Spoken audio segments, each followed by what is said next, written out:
यत्संकल्पात् तपति तपनो वाति वातस्मिन्धे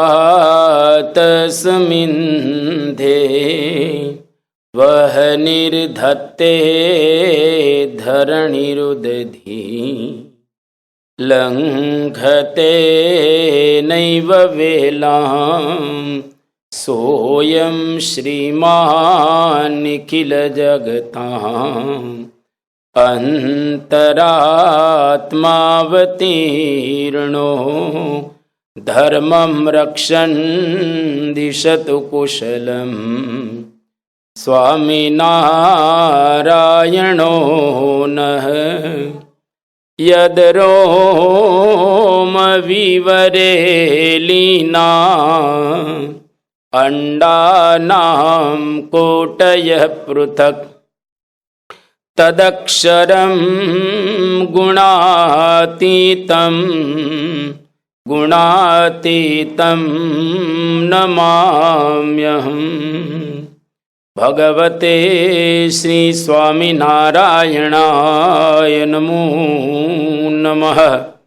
श्री अक्षर पुरुषोत्तमाभ्यां नमो नमः। श्री गुणातीतानंद स्वामी महाराजाय नमो नमः। श्री भगत जी महाराजाय नमो नमः। श्री शास्त्री जी महाराजाय नमो नमः। श्री योगी जी महाराजाय नमो नमः।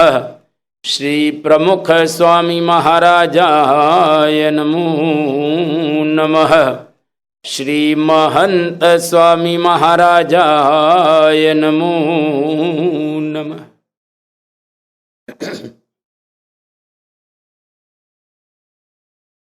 છેલ્લા થોડા દિવસથી આપણે આ માયાનું નિર્વચન કરી રહેલા છીએ. ભગવાન સ્વામિનારાયણે ખરેખર એક અદ્ભુત આપણને વચનામૃત આપી અને એની અંદર આ બધા તત્વોને ખૂબ સુંદર રીતે બતાવેલા છે. એમાં આપણે 2 દિવસથી આ માયાની ચર્ચા કરી રહેલા છીએ. ખરેખર માયાને જો આપણે સાચા અર્થની અંદર જાણી લઈએ તો સેજે સેજે એનાથી આપણે છૂટી શકીએ. એટલે ગઈકાલે આપણે વાત કરતા હતા કે માયા કેવી છે, તો એના થોડાક લક્ષણો આપણે ગઈકાલે જોયા. એક તો માયા ત્રિગુણાત્મક છે. સત્વગુણ, રજોગુણ અને તમોગુણ, આ 3 ગુણો માયાની અંદર રહેલા છે, જેની વાત આપણે ગઈકાલે સાંભળી ચૂક્યા. માયા જળ ચિદાત્મક છે. કોઈ પણ વસ્તુ જળ અને ચૈતન્ય એક સાથે ન હોઈ શકે, પરંતુ માયા એને જળ ચિદાત્મિકા કહેવામાં આવેલી છે. મૂળભૂત માયા એ જળ છે, પરંતુ એની અંદર ચૈતન્યો કેતા ઈશ્વરો અને જીવો રહેલા છે, એટલા માટે એને ચિદાત્મિકા બતાવવામાં આવેલી છે. ત્રીજી વાત આપણે ગઈકાલે કરેલી હતી કે માયા નિત્ય છે. જેમાં જીવ નિત્ય છે, ઈશ્વર તત્વ નિત્ય રહેલું છે, એવી જ રીતે માયા પણ નિત્ય રહેલી છે. એનો હંમેશને માટે આત્યંતિક વિનાશ કોઈ દિવસ થતો નથી. વ્યક્તિગત રૂપમાં આપણે માયાથી પર થઈ શકીએ, પરંતુ આત્યંતિક રીતે માયા કોઈ દિવસ નાશ ન પામે. એ રહેશે, રહેશે અને રહેશે જ. આ ત્રીજી વાત પણ આપણે ગઈકાલે સાંભળી ચૂક્યા છીએ. ચોથી વાત, માયા નિર્વિશેષ છે. નિર્વિશેષ એટલે કે મૂળ માયાની અંદર કોઈ પણ પ્રકારના ત્યાં આગળ જુદા જુદા ઘાટ રહેલા નથી. જેમ કે માટી હોય તો માટીની અંદર કોઈ પણ પ્રકારના ઘાટ ન હોય. સોનાની લગડી હોય કે સોનાની ઈંટ હોય એમાં કોઈ પણ પ્રકારના ઘાટ રહેલા નથી, પરંતુ એમાંથી જુદા જુદા પ્રકારના ઘાટ બનાવવામાં આવે. ભગવાન પોતે આ માયામાંથી મહતત્વાદિક વિરાટ વગેરે વગેરે એના ઘાટ બનાવે છે. આખું આ જગત માયામાંથી બનેલું છે. તો મૂળભૂત માયા એ નિર્વિશેષ છે. એમાં કોઈ પણ પ્રકારના વિશેષ એટલે કે પૃથ્વી, જળ, તેજ, વાયુ વગેરે આકાર કોઈ રહેલા નથી. એટલા માટે એને નિર્વિશેષ કહેવામાં આવેલી છે. અને ત્યાર પછી હવે આજે આગળના જે માયાના વિશેષણો બતાવવામાં આવેલા છે એની આપણે થોડી વાતો કરીએ. માયાને ક્ષેત્ર રૂપ પણ કહેલી છે. ક્ષેત્ર એટલે ખેતર. ખેતરની અંદર બધા બી વાવીએ એટલે એમાંથી ઉગે.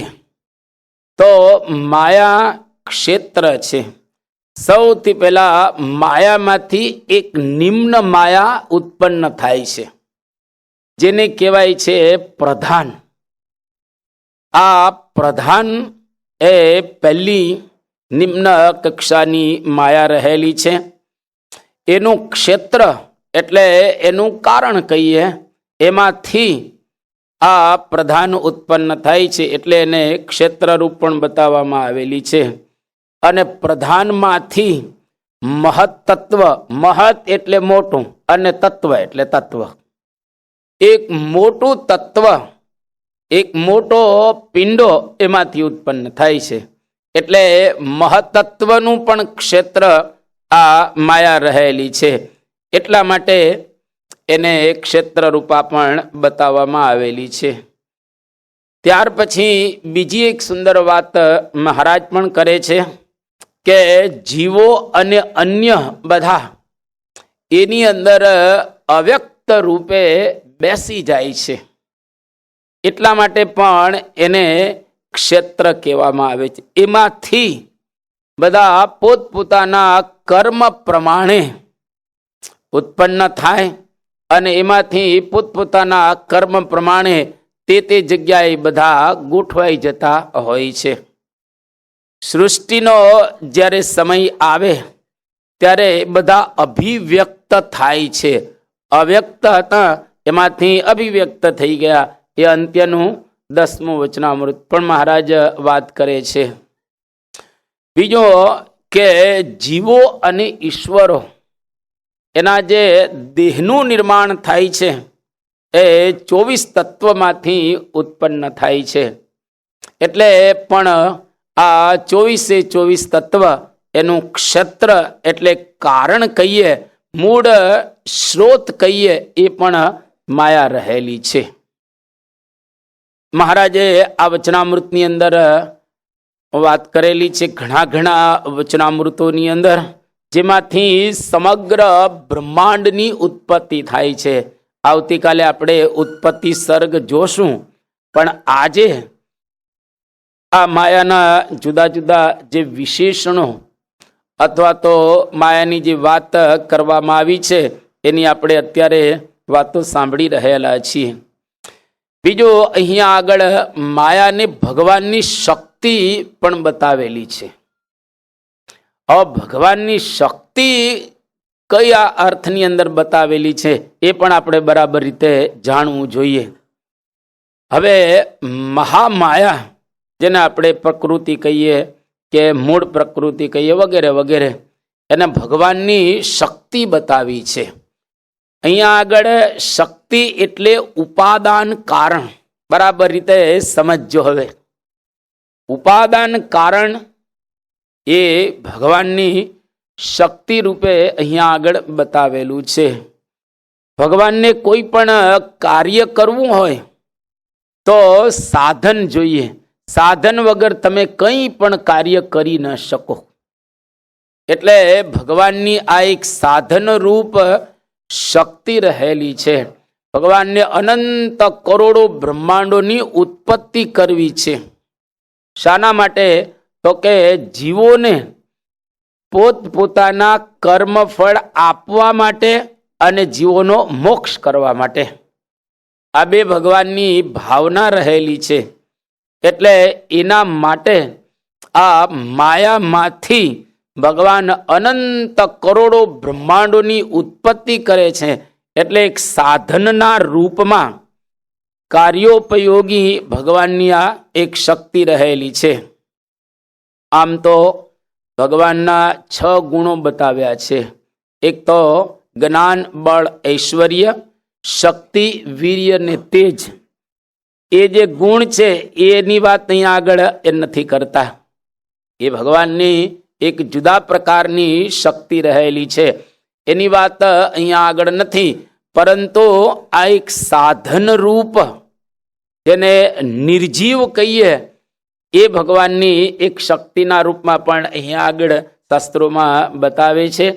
અને જે ભગવાનનો ગુણ છે શક્તિ, એ તો અઘટિત ઘટના સામર્થ્યમ. એટલે કે એ ગુણ દ્વારા કોઈ દિવસ ન થઈ શકે એવું કાર્ય પણ ભગવાન કરી શકે. જેમ કે નિભાળો હોય અને એની અંદર અગ્નિ હોય, અને અગ્નિની અંદર કોઈ બિલાડીના બચ્ચા હોય તો એ બચી શકે ખરા? કોઈ દિવસ એ બચી ન શકે. પરંતુ એ બિલાડીના બચ્ચા પણ ભગવાન એને બચાવી શકે. અગ્નિની વચ્ચે પણ એ જીવી શકે. એને કહેવાય અઘટના ઘટીયસી પટીયસી. આ ભગવાનની શક્તિ છે. અઘટિત ઘટના ઘટે. કોઈ દિવસ આપણે અંદાજ પણ એનો કરેલો ન હોય એવું કાર્ય થાય. આ એક ભગવાનની જે વિશિષ્ટ ગુણરૂપ શક્તિ રહેલી છે. પણ અહીંયા આગળ આ કાર્યરૂપ એક શક્તિ બતાવવામાં આવેલી છે. માયા અને પુરુષ આ બે ભગવાનની શક્તિ છે. મહારાજે વચનામૃતની અંદર પણ આ વાત કરી છે. અહીં માયાને જે શક્તિના અર્થની અંદર બતાવે છે, સર્જનાત્મક શક્તિ. ભગવાન એમાંથી જુદા જુદા પ્રકારનું એક સર્જન કરે છે. જ્યારે જ્યારે એને ઈચ્છા થાય ત્યારે ત્યારે ભગવાન એમાંથી સર્જન કરે. અક્ષર મુક્ત એને પણ ભગવાને શક્તિ બતાવેલી છે. વચનામૃતની અંદર મહારાજે પ્રથમનું 13મું વચનામૃત લખ્યું છે. એક્ઝેક્ટ મહારાજના શબ્દો આ પ્રમાણે રહેલા છે. શ્રી કૃષ્ણ ભગવાન છે, તેની પુરુષ અને પ્રકૃતિ આ બે શક્તિઓ છે. તે જગતની ઉત્પત્તિ, સ્થિતિ અને પ્રલય એનું કારણ છે. આ બંનેમાંથી જ સમગ્ર જગતની ઉત્પત્તિ, સ્થિતિ અને પ્રલય થાય છે. આ બે શક્તિને અંગીકાર કરી અને શક્તિમાન એટલે કે શક્તિવાળા ભગવાન આખો એક સર્ગ છે એ બનાવે છે. બે શક્તિને ભગવાને અંગીકાર કરી એટલા માટે કે આપણા બધાનું રૂડું થાય, આપણા બધાનો મોક્ષ થાય. આવી એક ભાવનાથી બે શક્તિ ભગવાન અંગીકાર કરે છે. લોયાના 17મા વચનામૃતની અંદર બીજી પણ એક વાત કરવામાં આવી છે કે કાળ, માયા, પુરુષ અને અક્ષર ને પણ ભગવાને પોતાની શક્તિઓ બતાવેલી છે. હવે એટલું આપણે યાદ રાખીએ કે શક્તિ અને શક્તિમાન આ બે જુદા હોતા નથી. શક્તિ અને શક્તિમાન હંમેશા એ બંનેનો અપૃથક સિદ્ધ સંબંધ હોય છે પહેલેથી જ. જેમ કે વ્યક્તિ હોય તો એની અંદર રૂપ હોય તો રૂપને વ્યક્તિથી જુદું પાડી શકાય. ફૂલ હોય તો સુગંધને જુદી પાડી શકાય? ન પાડી શકાય. એવી રીતે આ એક ઉપાદાન કારણ રૂપ ભગવાનની એક શક્તિ રહેલી છે, જેના દ્વારા આ ભગવાન બધી જ પ્રકારની રચના કરે છે. સામર્થ્ય રૂપ શક્તિ એ ભગવાનનો એક વિશિષ્ટ ગુણ છે, પરંતુ આ એક એમની કાર્યરૂપ શક્તિ રહેલી છે. ભગવાન શરીરી છે, એટલે કે આત્મા છે આ બધાના, અને નિયંતા પણ આપણે એને કહીએ, અથવા તો ધરતા કે આધાર પણ આપણે એને કહી શકીએ. તો આ એક ભગવાનની શક્તિ, જેનું નિર્માણ કરી અને ભગવાન અનંત કરોડો બ્રહ્માંડો એ બનાવે છે. બીજું એક આગળનું વિશેષણ માયાનું આપવામાં આવ્યું છે. આ વિશેષણ ખરેખર એક બહુ સમજવા જેવું છે. આપણે કે મને મોહ થાય છે, મને આસક્તિ થાય છે, અને હું આમાં લેવાઈ જાઉં છું, વગેરે વગેરે, એની વાત અહીંયા આગળ કરે છે કે માયા વિસ્મયકારિણી છે. હવે વિસ્મયકારિણી એટલે શું? તો માયાની અંદર જુદા જુદા પ્રકારના ગુણો રહેલા છે. હવે આ ઘડિયાળ છે, તમે બધાને જોઈ શકો છો. એક આ પ્રકારનું મટીરિયલની કલ્પના તમે હવે કરી લો. મૂળ આ પ્રકારનું એક મટીરિયલ છે, પણ મટીરિયલની અંદર એ વિસ્મયકારી મટીરિયલ રહેલું છે, જેની અંદર જુદા જુદા પ્રકારના ગુણો છે. સૌથી પહેલા એક ગુણ છે આ મટીરિયલ એટલે કે મૂળ માયા, એની અંદર આકર્ષણ. આ એક સહજ છે, એમાં કંઈ આપણે એને કરવું પડતું નથી. આ એક સહજ એ મટીરિયલ રહેલું છે, સહજ એક ગુણ છે. હવે આ કેમ છે, શા માટે મૂકવામાં આવ્યો છે, એ કંઈ આપણે એને કંઈ કરી ન શકીએ, અથવા તો એમાંથી લઈ પણ ન શકીએ. પણ એક સ્વાભાવિક મૂળ માયાની અંદર આકર્ષણ નામનો ગુણ રહેલો છે, જે દરેકને ખેંચે. જેમ લોહ ચુંબક છે એ દરેકને ખેંચે છે. હવે આપણે કહીએ કે આ લોહ ચુંબક છે, ખેંચે છે કેમ? છે જ. હવે એમાં ખેંચવાની એક પ્રકારની શક્તિ રહેલી છે. એમ માયાની અંદર આકર્ષણ પહેલેથી જ છે, એટલે કે અનાદિકાળથી એની અંદર આકર્ષણ એ રહેલું છે, અને જબરજસ્ત આકર્ષણ છે. ભલ ભલા એની અંદર ખેંચાઈ જાય છે. તમારે ન ખેંચાવું હોય તો પણ ખેંચાઈ જાવ તમે. હવે લોહ ચુંબકની બાજુમાં લોખંડને મૂકવામાં આવે તો લોખંડ ખેંચાઈ જાય કે ન ખેંચાઈ જાય? સેજે સેજે એ ખેંચાઈ જાય. આપણે આમ થાય કે કેમ ખેંચાઈ ગયું? કેમ ખેંચાઈ ગયું? નહીં, ખેંચાઈ જ જાય. આ એનો એક સ્વાભાવિક ગુણ રહેલો છે. હવે ખેંચાણમાંથી કેવી રીતે આપણે છૂટી શકીએ? એમાં દરેક ખેંચાય. એવું નથી કે માણસ જ ખેંચાય, પશુઓય ખેંચાય, પક્ષીઓય ખેંચાય, અરે દેવતાઓય ખેંચાય. કોઈ પણ એની અંદર સેજે સેજે ખેંચાય જ છે. હવે આ ખેંચાણ હંમેશને માટે બંધ કરવું, એનો કોઈ ઉપાય ખરો? આજે ની કાલે એનો ઉપાય હું કાલે બતાવીશ, પણ આજે આ માયાના ગુણોની આપણે ચર્ચા કરી રહેલા છીએ. બીજો ગુણ ભગવાને એની અંદર એવો મૂકેલો છે, એટલે કે અનાદિકાળનો છે, મોહ. હવે મોહ છે ને, એને લઈ અને થાય છે શું? તો આપણે અંધ બની જઈએ છીએ. જ્યારે માયાને જોઈએ તો અંધ જ બની જાય, કોઈ પણ અંધ બની જાય. એટલે તુલસીદાસજી એક ચોપાઈ લખી છે કે મોહન અંધ કિનહ કેહી કેહી. મોહે કોને અંધ નથી બનાવ્યા? દેવ અદેવ યાહી કરી નાચત, નાચત ઇન્દ્ર સુરેશ કહાવે. હવે દરેકને આ મોહ ખેંચે અંદર, અને એને મોહ થાય ને થાય જ. હવે એ પ્રકારનું એક ભગવાને માયાની અંદર વિચિત્રતા કહીએ કેવું મૂકેલું છે હવે એ ટળે કેમ એની વાતો પછી, પણ ટૂંકમાં માયાની અંદર એક ગુણ મોહ પણ મૂકેલો એ છે. ત્રીજી વાત માયાનો ગુણ બતાવીએ તો આસક્તિ. હવે આ આસક્તિ મટીરિયલમાં મૂકેલી છે. હવે કોઈ પણ જગ્યાએ તમે આમ જોશો ને, મટીરિયલ સારું અને ખરાબ બે પ્રકારના મટીરિયલ છે. દરેકને મટીરિયલની અંદર એક પ્રકારનું ખેંચાણ કે આસક્તિ થાય છે. હવે એને થોડોક વ્યવસ્થિત રીતે આપણે સમજીએ. ધારો કે ધન શું છે? ધન મટીરિયલ જ છે ને, પૈસા મટીરિયલ જ છે. એક સોનું શું છે? મટીરિયલ જ છે. અને પ્લેટિનમ શું છે? મટીરિયલ. હીરો શું છે? મટીરિયલ જ છે. હવે એકદમ તમે ઊંડાણમાં આ બધા મટીરિયલની અંદર જાઓ તો બધા જ મૂળમાં એટમ છે ને.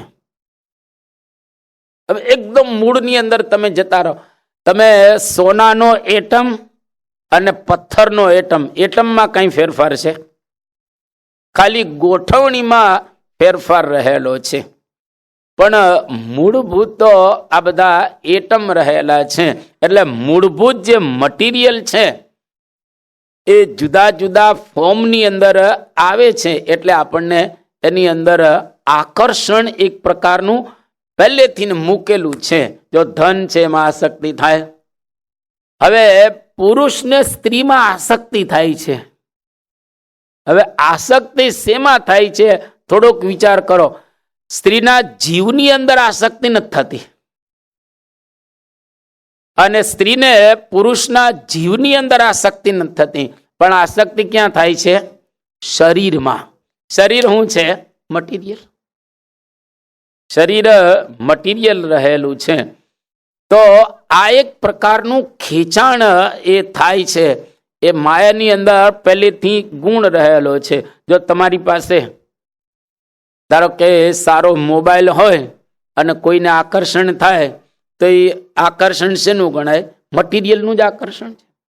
સારો બંગલો હોય, સારી ગાડી હોય, અને કોઈ પણ વસ્તુ દુનિયાની સારી હોય એમાં આપણને ખેંચાણ થશે ને થશે જ. સારા કપડાં હોય, સારી ઘડિયાળ હોય, કોઈ પણ વસ્તુ સારી હોય એમાં આપણને જે ખેંચાણ થાય છે ને, એ અંદર સેજે સેજે માયાનો ગુણ રહેલો છે, જેને આપણે એટેચમેન્ટ કહીએ. એટેચમેન્ટ આપણને એ થઈ જાય, અથવા તો જેને આપણે એડિક્શન કહીએ. એને એની અંદર આપણે એકદમ ફસાઈ જતા એ હોઈએ છીએ, અથવા તો એક્સેસિવ લાઇકિંગ કહીએ આપણે. આમ જુદા પ્રકારનું ખેંચાણ એની અંદર એ આપણને સેજે આ થાય છે. એટલે આપણે આમ સાવ સાદી ભાષામાં કહીએ તો એટેચમેન્ટથી આપણે અલગ થવાનું છે, ખેંચાણ તોડી નાખવાનું છે. આ ખેંચાણ તોડવું ને એની પણ એક કળા છે. એટલે કોઈએ ખોટો દાખલો કરવાની જરૂરિયાત રહેલી નથી. આપણે આધ્યાત્મિક માર્ગની અંદર મોટા ભાગના લોકો સમજ્યા વિના દાખલા કરી રહેલા છે, પ્રયત્ન કરી રહેલા છે. પણ સમજાઈ જાય તો દાખલા બધા જ મટી જાય એવા છે. હવે આ મને ક્યાં ખેંચે છે? હું એમાં ખેંચાયેલો છું. ભલે આનો સ્વભાવ છે, મારે ન ખેંચાવું જોઈએ, આવું કંઈક મારે એક ઊભું કરવું જોઈએ. અને ઊભું કરવાની આપણામાં સહજ શક્તિ રહેલી છે. આશ્ચર્ય વાત એ છે, સહજ શક્તિ છે. એ સહજ શક્તિનો આપણે કોઈ દિવસ ક્યારેય સરખો ઉપયોગ નથી કર્યો. ધારો કે તમારી પાસે ચપ્પુ હોય અને તરબૂચ બાજુમાં પડેલું હોય, તમે તરબૂચને સુધારી શકો ને ચપ્પુથી, પણ આપણે તરબૂચને સુધારવા માટે ચપ્પુનો ઉપયોગ જ નથી કરતા. જે રીતે એનો ઉપયોગ કરવો જોઈએ એ રીતે કરતા જ નથી, એટલે ત્યાં પડેલું છે, કઈ નહીં. બસ અનંત જન્મોથી આપણે ત્યાંના ત્યાં જ છીએ, ખેંચાયેલા. આપણે એમાંથી બહાર નીકળવાનો કોઈ પ્રયત્ન અથવા તો એક્ઝેક્ટ સમજણ રાખી અને કંઈ કામ જ નથી કર્યું. હવે કામ નથી કર્યું તો એને લઈને આપણે ખેંચાયા રાખીએ છીએ. અત્યારે હું કોઈને ઊંચી આંગળી નથી કરાવતો, પણ ધારો કે ઊંચી આંગળી કરાવવું અત્યારે, આમાં મોટા ભાગના વડીલ બેઠા છે, બરાબર? તમારી ઉંમર પણ થઈ ગયેલી છે અને તમારા દીકરાના દીકરા પણ થઈ ગયેલા છે. હવે આટલી ઉંમર હોવા છતાં પણ તમને સ્ત્રીયાદિકની અંદર ખેંચાણ નથી થતું? ચોક્કસ થાય જ. કેમ એ આકર્ષણ હજુ ગયું નથી? કેમ હજુ મટીરિયલની અંદર તમને આમ ઈચ્છાઓ રહ્યા કરે છે? તમે તો બધું જ આ સંસારનો એ ભોગવીને બેઠેલા છો, પણ છતાંય કેમ એ આકર્ષણ જતું નથી? અને દરરોજ નવું ને નવું આકર્ષણ ઉત્પન્ન થયા કરે છે. બંગલાઓ, ગાડીઓમાં, બીજે ત્રીજે હાથે શું છે? અને આવું ને આવું તમે કેતા આપણે બધાએ 60-70 વર્ષની જિંદગી તો જીવી નાખી છે. લો, હવે કેટલો સમય બાકી રહેલો છે? અને આ 70 વર્ષ સુધી કાંઈ ન થયું હોય તો હવે 8-10 વર્ષ કે 10-15 વર્ષમાં શું કરી શકવાના હતા આપણે? એટલે થોડોક વિચાર તો કરવો પડે ને, થોડીક અંતરદ્રષ્ટિ તો આપણે કરવી પડે ને. આપણે કેમ કે મારો ફોન હોય તો એમાં મને આસક્તિ થઈ જાય, મારું સારું ઘર હોય તો મને આસક્તિ થઈ જાય. તો આ શું છે આસક્તિ થઈ જાય? તમે જુઓ, ટીવીની અંદર કોઈ એન્કર હોય અને એ જરા એકદમ સ્માર્ટ હોય લેડીઝ, તો ઘરડાઓ પણ એની અંદર જોવામાં આસક્ત થતા હોય છે. શું છે? ક્યારે આપણે એમાંથી બહાર નીકળવાના? હવે જો નીકળ્યા નથી તો થોડોક વિચાર તો કરવો પડે ને કે શું એ પ્રક્રિયા આપણે કરીએ કે એમાંથી બહાર નીકળીએ. અને એક બાજુ આપણે બાપાના પ્રસંગો આખો દિવસ સાંભળતા હોઈએ છીએ કે બાપાને ત્રિકાળમાં સ્ત્રીનો સંકલ્પ નથી. એક વાર ની હજાર વખત આ પ્રસંગ આપણે સાંભળી ચૂકેલા છીએ. હજાર વખત આપણે એવું સાંભળી ચૂક્યા છીએ કે બાપાને કોઈ ખાવામાં આસક્તિ નથી ને, આમાં આસક્તિ નથી ને, તેમાં આસક્તિ નથી ને. કેટલી બધી વખત આપણે સાંભળી ચૂકેલા છીએ. હવે એ તો અનાદિ સિદ્ધ પુરુષ રહેલા છે, અક્ષર બ્રહ્મ છે, ભગવાનનું સ્વરૂપ છે. હવે એને તો આ બધા પદાર્થોમાં ક્યાં આસક્તિ છે જ નહીં. હવે સમજવાનું એ છે કે આપણને કેવી રીતે ટળે. પેલામાં મોટા ભાગનો ટાઈમ આપણે વાપરીએ છીએ તો આપણે આપણું સમજીએ તો ખરા. એને અનાદિ છે, અનાદિથી. તો હવે હું આ આકર્ષણને તોડી કઈ રીતે શકું? હવે એનો આપણે ક્યાં કોઈ વિચાર આપણે કર્યો છે? આ કોઈ સાધના આપણે કરેલી છે? કોઈ દિવસ કરેલી જ નથી આ સાધના. અને આ કંટ્રોલ કઈ રીતે આવે, આ બહુ જ અગત્યનું રહેલું છે. એટલે આસક્તિ જેમ જેમ ઉંમર થાય, આ નવું સ્ટેટમેન્ટ આજે પહેલી વાર તમે સાંભળી રહેલા છો, હું આપું છું. જેમ જેમ ઉંમર થાય તેમ તેમ આસક્તિ વધે છે, ઘટતી નથી. બરાબર છે? બરાબર લાગતો તો ઊંચી આંગળી કરો. જો આખી સભા મિલિનભાઈ છે ને, આશ્ચર્ય. હવે આપણને એવું લાગે કે યુવાનોને આસક્તિ હોય, કિશોરોને આસક્તિ હોય, પણ હું તમને અત્યારે નવું કહી રહ્યો છું કે યુવાનો અને કિશોરો કરતા વૃદ્ધને વધારે આસક્તિ હોય છે. કિશોરો અને યુવાનો કરતા વૃદ્ધોને વધારે આસક્તિ હોય છે. આ એકદમ વાસ્તવિક સ્ટેટમેન્ટ રહેલું છે. હા, એક સમાજની મર્યાદા રહેલી છે. એ સમાજની મર્યાદાને લઈ અને એ આસક્તિ પ્રગટ નથી કરતા, એ આસક્તિને રજૂ નથી કરતા, સમાજની સમક્ષ બતાવતા નથી તમે. પણ વાસ્તવિક દ્રષ્ટિએ યુવાનો અને કિશોરો કરતા વૃદ્ધોને વધારે આસક્તિ હોય છે. હવે હું તમને એક બે એના દ્રષ્ટાંત આપું એટલે તમને વ્યવસ્થિત સમજાશે. તમે જુઓ, વૃદ્ધો હોય છે એને બાળકોની અંદર એટલી બધી આમ લગ્ની હોય છે કે ન પૂછો વાત. નાના નાના છોકરાઓને જોવે એટલા બધા એની અંદર આમ મશગુલ થઈ ગયા હોય છે હવે રમાડતી વખતે કે ન પૂછો વાત. વૃદ્ધોને સારા સારા પદાર્થો એટલા બધા ગમતા હોય છે કે ન પૂછો વાત.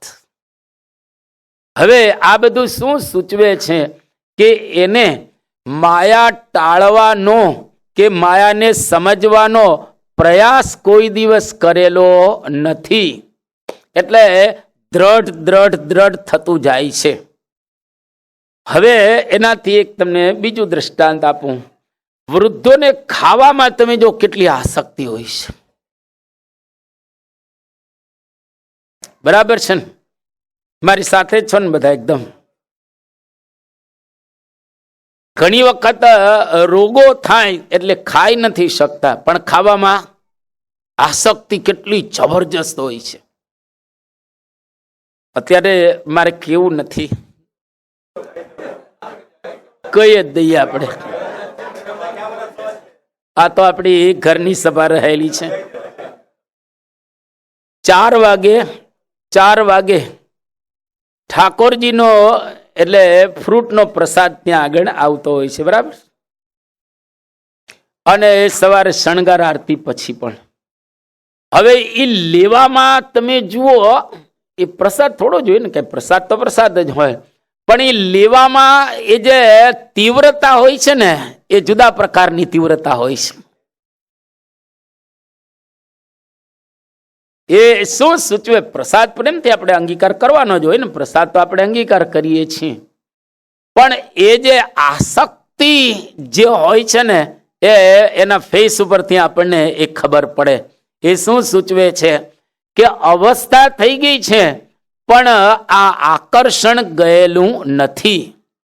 તો એ આકર્ષણને ટાળવું કઈ રીતે? હવે દિવસે દિવસે વધતું જાય છે, વધતું જાય છે, તો હવે એને ઘટાડવું કઈ રીતે? ઘટાડીને એનો નાશ કઈ રીતે કરવો? હવે આ એક સાધના તો રહેલી છે ને. આ માયાના ગુણનો જ સાધના તો વાત પછી આપણે કરવાના છીએ, પણ આ માયાના ગુણો આપણે બતાવી રહેલા છીએ. આ સહજ છે, એવું નથી કે આપણા દેશની અંદર જ હોય અથવા તો સત્સંગી પૂરતું જ હોય, એવું કંઈ રહેલું નથી. તમામ દેશોમાં. અરે તમને આશ્ચર્ય થશે, હું પ્રસંગ કહીશ તો, કે એસ્ટ્રોનોટ્સ એ લોકો ચંદ્રની ધરતી ઉપર જાય છે અને ત્યાં આગળ થોડું ખાવાનું લઈ જાય ને, ત્યાં તો ઉપર ખાવાનું લઈ જાય, જુદા ફોર્મની અંદર લઈ જાય, ત્યાં પણ એ લોકો ધમાલ કરતા હોય છે. વિચાર તો કરો, જેને રિગરસ પ્રેક્ટિસ કરીને એ ત્યાં જઈ રહેલા છે અને ત્યાં એક જુદું કામ કરવા માટે જઈ રહ્યા છે, તો પણ એક ક્ષુલ્લક પદાર્થોની અંદર આસક્તિ છે ત્યાં ઉપર. હવે મેનું મિશન જુદું છે અને આ જુદી રીતે ત્યાં આગળ ઝઘડા કરી રહેલા છે. આવા પ્રસંગો આપણે ઇતિહાસની અંદર અથવા તો જગતની અંદર જોઈ રહેલા છીએ. એટલે ટૂંકમાં કહીએ તો attachment. I have an attachment to my mobile, to my phone. એટલે too much attachment is not good. વધારે પડતું એટેચમેન્ટ એ સારું નથી. એટલે ધીરે ધીરે એટેચમેન્ટ ક્યાં છે એનો પહેલા તપાસ કરવો. આ એક સાધના એનો પાઠ બતાવી રહેલા છીએ. ખાલી આપણે એમને રહ્યા કરશું સંપ્રદાયની અંદર તો કઈ પ્રગતિ બગતિ આપણી એટલી બધી નહીં થઈ શકે જે આપણે કરવી છે તે. એટલે ખાલી દિવસો વ્યતીત ન કરો, પરંતુ સમજણ પૂર્વક આપણે દિવસોને પસાર કરીએ. એને આપણે કંટ્રોલ કરવાનું છે. I want to control my attachment. મારે મારા આ એટેચમેન્ટને, આસક્તિને કંટ્રોલ કરવી છે. પાડ તો બાંધવી પડશે ને. હવે પાડ બાંધ્યા વિના કઈ રીતે આપણે એને રોકી શકવાના છીએ? એટલે આ એક બરાબર રીતે સમજી રાખવું. એટલે તો આપણે વાત કરેલી કે માસ સમાજનો આ વિષય જ નથી, આ ક્લાસ સમાજનો જ વિષય છે. સારું થયું કે આપણે અહીંયા આગળ લાવ્યા, જેથી કરીને થોડુંક તો આપણે સમજી શકીશું. એટલે આ સહજ આકર્ષણ, હવે કોઈ પણ વસ્તુ વારે વારે કરો ને એટલે એ સહજ થવા માંડે. હવે એનાથી એક આપણે ઊંડું જઈ રહ્યા છીએ. તમે ઊંચી આંગળી પણ કરી લીધી, હાય પાડ્યા, ડોકાએ હલાવ્યા, બધું જ કર્યું. હવે તમે જોજો કોઈ પણ વસ્તુ વારે વારે કરો ને એટલે વધારે સઘન થાય, જેને આપણે પ્રેક્ટિસ કહીએ. જેમ સંગીતકાર હોય, વારે વારે સા ઘૂંટે તો સા બરાબર રીતે એકદમ આમ દ્રઢ થઈ જાય. હવે દરરોજ સવાર, બપોર, સાંજને 24 કલાક માયાને ઘૂંટી રહ્યા છીએ એટલે કેટલી દ્રઢ વધારે થાય.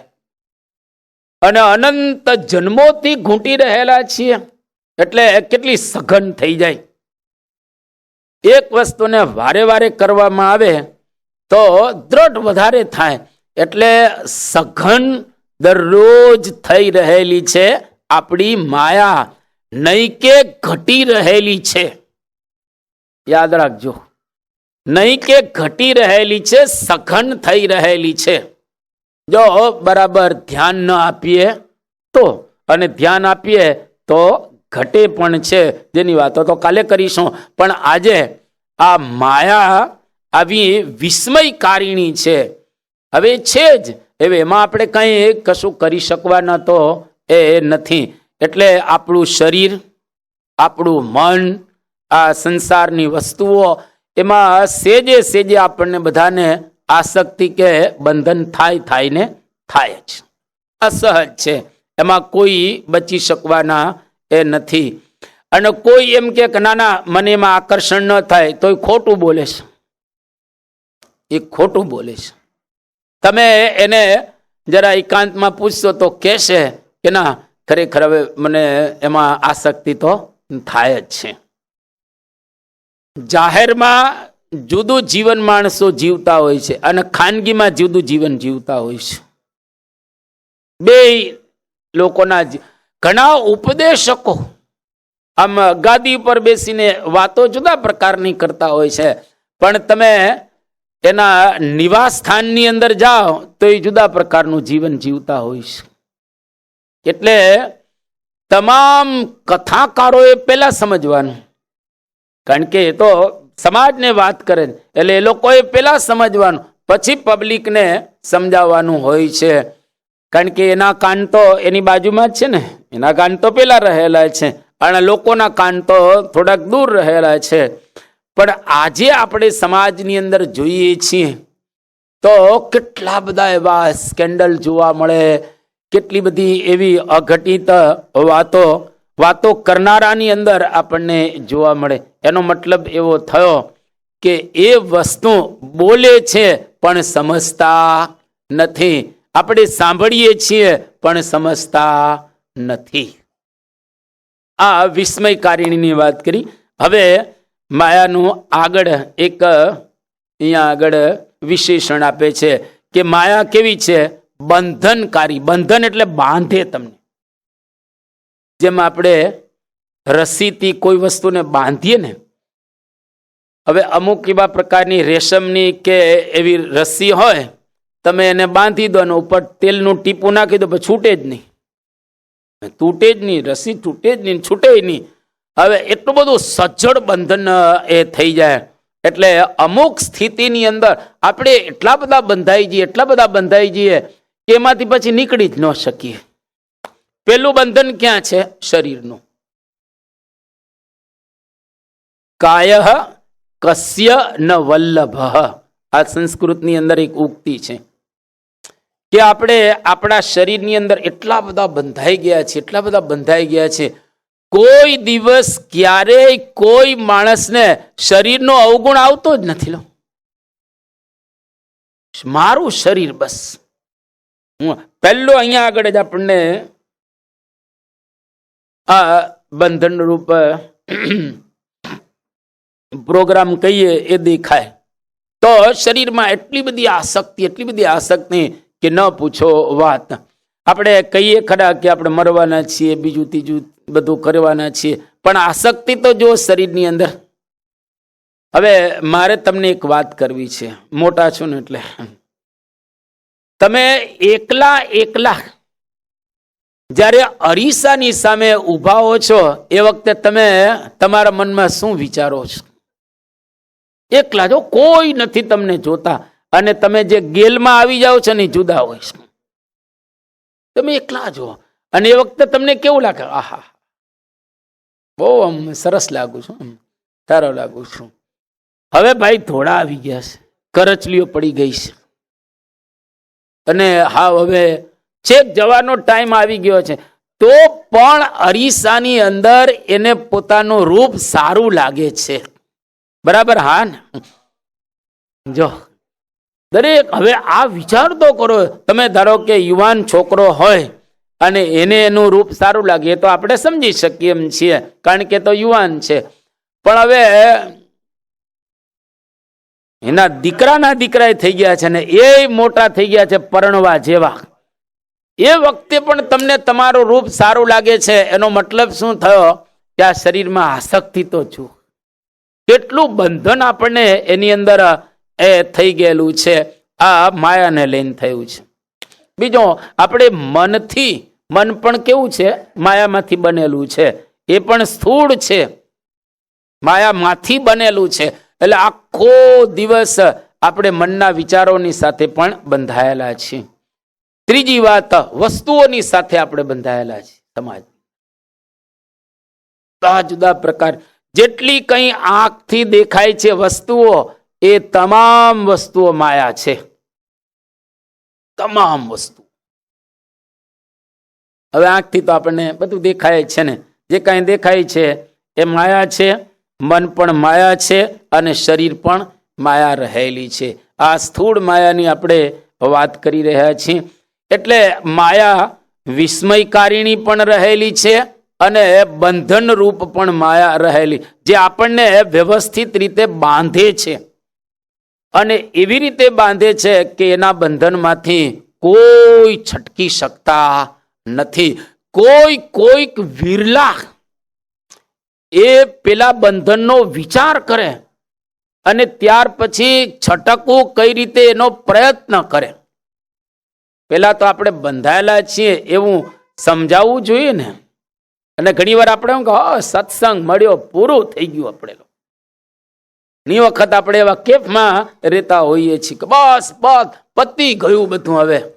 હવે તો કામ આપણું પાકી ગયું. કામ પાકી ગયું નહીં, થતું નથી. એટલે આ પણ દેહ કેવું રહેલું છે, એ હેતરૂપી માયા ત્યાં આગળ બતાવવામાં આવે છે. હવે પંચાળાનું ત્રીજું વચનામૃત, એમાં મહારાજ શું કહે છે? દેહમાં હેત થાય છે તો એ દેહ દુઃખનું કારણ છે કે નહીં? તમામ દુઃખોનું કારણ દેહ છે. એને સાચવવાનું એટલા માટે છે કે આપણે એમાંથી કામ લેવાનું છે, પણ તમામ દુઃખો દેહમાંથી જ ઉત્પન્ન થાય છે, પણ એને કોઈ સમજતા નથી. મહારાજે ત્યાં વિસ્તાર પણ કર્યો છે, આપણે વિસ્તાર નથી કરતા. ત્યાર પછી મહારાજ આગળ આપે છે સારંગપુરનું 14મું વચનામૃત. એની અંદર માયાની વાત કરતા મહારાજ કહે છે, પ્રમાદ અને મોહ એનું નામ જ માયા. હવે પ્રમાદ અને મોહ એ માયા કઈ રીતે હોઈ શકે? તો એને થોડુંક સમજીએ આપણે. હવે મોહ તો આપણને સમજાય છે, બરાબર? મોહ તો સમજાય છે કે જે પદાર્થની અંદર આપણને હેત થાય એ પદાર્થ જડ રહેલા છે, એટલે સેજે જ આપણને હેત થાય એટલે માયા છે, સમજે. હવે પ્રમાદ એ કઈ રીતે માયા છે? કોઈને ખ્યાલ હોય તો ઊંચી આંગળી કરો ને જોરથી બોલજો.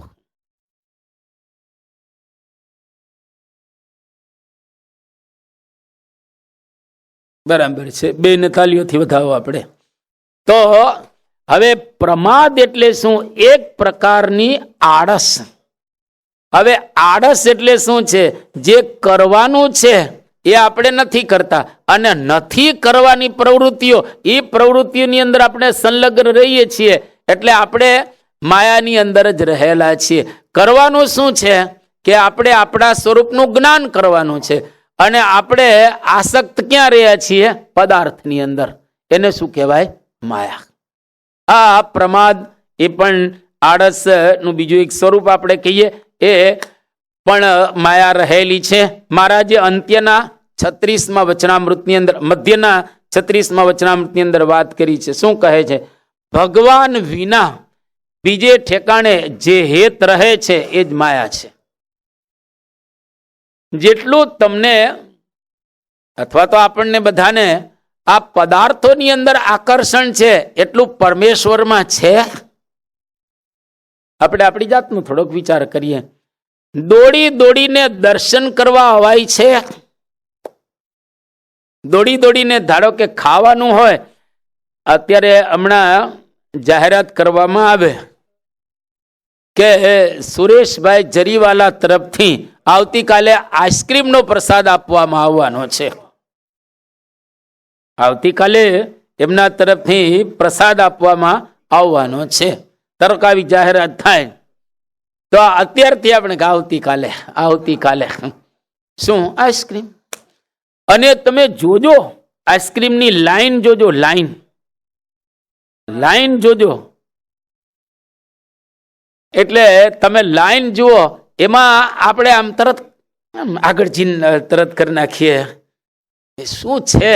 અને એમાં પણ છેલ્લે, હવે હું વાત કરું તમને, છેલ્લે તમે 50 જણા ધારો કે લાઈનમાં ઉભા હોય, હવે 15 જણા બાકી છે અને આઈસ્ક્રીમ ખલાસ થવા આવ્યો છે. ખલાસ થવા આઈસ્ક્રીમ આવેલો છે. હવે 3 જ જણાને મળવાનો છે 15 જણા, અને મળવાનો છે 3 જણાને, અને ઘરડા જ લાઈનમાં ઉભેલા છે પાછા. કોઈ યુવાન ઉભેલો એ નથી લાઈનની અંદર. અને હવે જો દશા, તમે હવે જો દશા, એ શું સૂચવે છે? એ શું સૂચવી રહેલું છે? તો કે એ આસક્તિ સૂચવી રહેલી છે. હવે એક કપ ધારો કે તમે નહીં ખાઓ તો એમાં શું ફેર પડવાનું છે? કઈ પણ હવે આ વાસ્તવિકતા આપણી બધાની એ રહેલી છે. આને શું કહેવાય? માયા.